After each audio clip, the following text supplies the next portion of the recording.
Shri VPP Mustafa, അങ്ങനെ ഒരു തെറ്റ് ശരിയാണ്, അത് നിയമത്തിൻ്റെ ഒരു വശമാണ് നമ്മൾ അങ്ങനെ പറയുന്നത്. ഇപ്പോൾ ഉദാഹരണത്തിന് പാലോട് രവിക്കെതിരെ ഒരു ആരോപണം ഉയർന്നപ്പോൾ കോൺഗ്രസിൽ അച്ചടക്ക നടപടിയുടെ നോട്ടീസ് ഉണ്ടായിരുന്നു.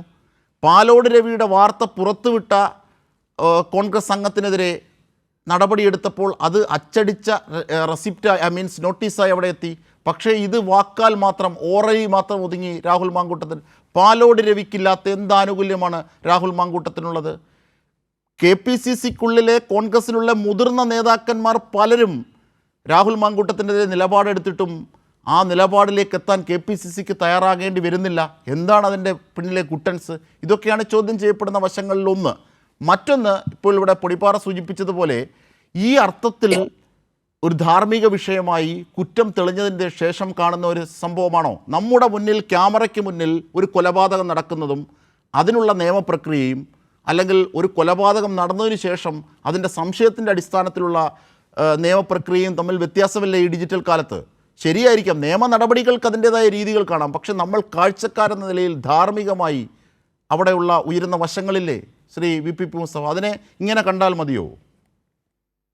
ഞാൻ പറഞ്ഞതാണ്, എന്താ വെച്ചാൽ ഇപ്പോ കേരളത്തിലെ UDF വേണ്ടി വലതുപക്ഷ മാധ്യമങ്ങൾ ഉൾപ്പെടെ അണിചേർന്ന് ഉയർത്തിക്കൊണ്ടുവന്ന ഒരു നേതൃനിരയാണിവർ.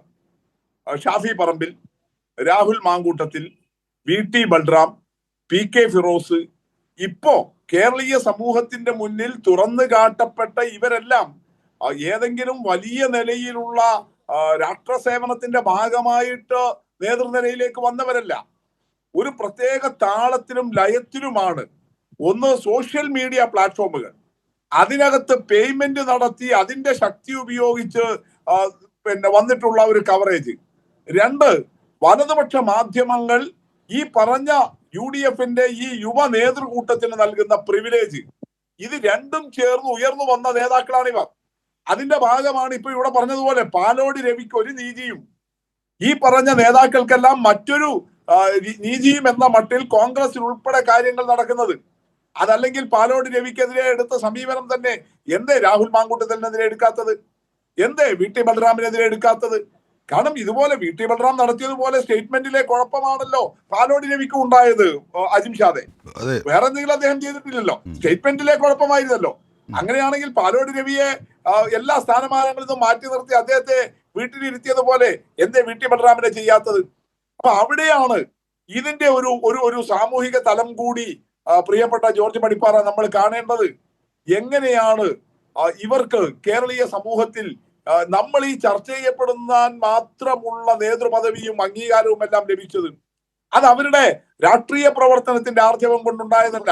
ഞാൻ നേരത്തെ പറഞ്ഞ സോഷ്യൽ മീഡിയകളിലെ ആ പ്ലാറ്റ്ഫോമുകളിലെ പെയ്ഡ് ശക്തിയും അതുപോലെ വലതുപക്ഷ മാധ്യമങ്ങൾ നൽകുന്ന പ്രിവിലേജുമാണ്. നിങ്ങൾ നോക്കൂ, VT ബൽറാം അദ്ദേഹം ഇപ്പോ MLA പോലും അല്ല, കോൺഗ്രസിന്റെ ഒരു KPCCയുടെ ഭാരവാഹി മാത്രമാണ്. പക്ഷെ അജിംഷാദ്, നിങ്ങൾ നോക്കിയിട്ടുണ്ടോ, അദ്ദേഹം FBയിൽ ഒരു പോസ്റ്റ് ഇട്ടാൽ, ഏത് വിഷയത്തെ കുറിച്ചാവട്ടെ, അദ്ദേഹം FBയിൽ ഒരു പോസ്റ്റ് ഇട്ടാൽ മാതൃഭൂമിയിലും മനോരമയിലും ഏഷ്യാനെറ്റിലും അതുപോലെ മറ്റു മാധ്യമങ്ങളിലും എല്ലാം അത് അപ്പം തന്നെ വാർത്തയാകുന്നു. ഒരു FB പോസ്റ്റ് പോലും വാർത്തയാകുന്നു, തുടർച്ചയായിട്ട് വരുന്നു. എപ്പോഴെങ്കിലും ഒരു പൊതുസംഭവം നടക്കുമ്പോൾ മാത്രമല്ല, വരികയാണ്.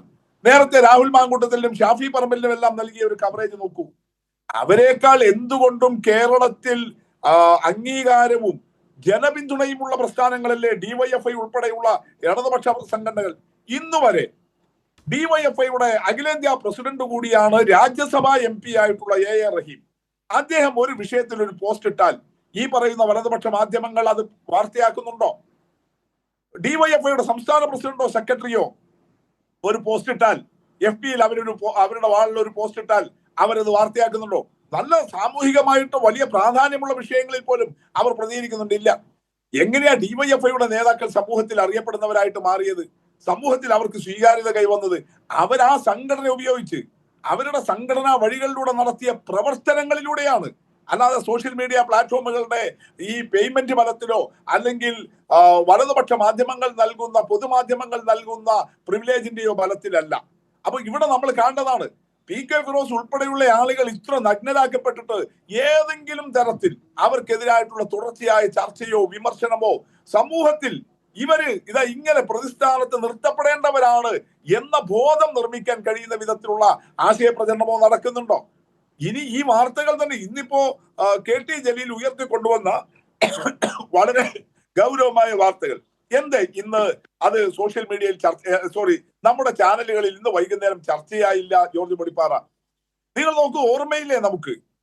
നമ്മള് ആലപ്പുഴ ജില്ലയിൽ CPIM-ന്റെ ഒരു ബ്രാഞ്ച് സെക്രട്ടറി ഓമനക്കുട്ടൻ, അദ്ദേഹം അവിടെ ഓമനക്കുട്ടന്റെ കാര്യം അത് ഒരു തരത്തിലും വ്യക്തതയില്ലാത്ത ഒന്നായിരുന്നു. പക്ഷെ ഏഷ്യാനെറ്റ് ന്യൂസിലേക്ക് ഒരാൾ വിളിച്ചു പറയുന്ന ഒരു BJP-ക്കാരൻ, അതാണ് നോക്കണേ, ഒരു BJP-ക്കാരൻ രാഷ്ട്രീയ ഉദ്ദേശത്തോടു കൂടി വിളിച്ചു പറഞ്ഞ ഒരു കള്ള സംഗതി 2 ദിവസം വാർത്തയെ ചർച്ച ചെയ്തില്ലേ? എല്ലാ ചാനലുകളിലും തുടർച്ചയായിട്ട് ചർച്ച ചെയ്തില്ലേ?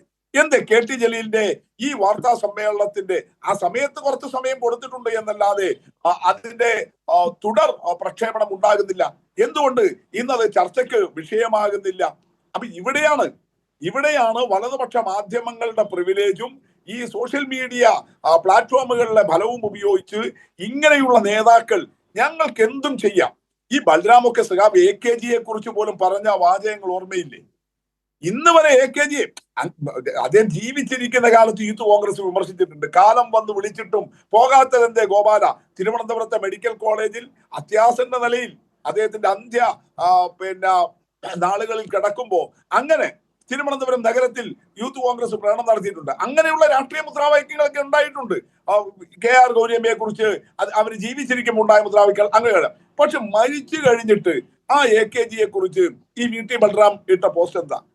എത്ര അശ്ലീലം നിറഞ്ഞ ഒന്നായിരുന്നു. ഏതെങ്കിലും കോൺഗ്രസ്സുകാർ തള്ളി പറയാൻ തയ്യാറായോ?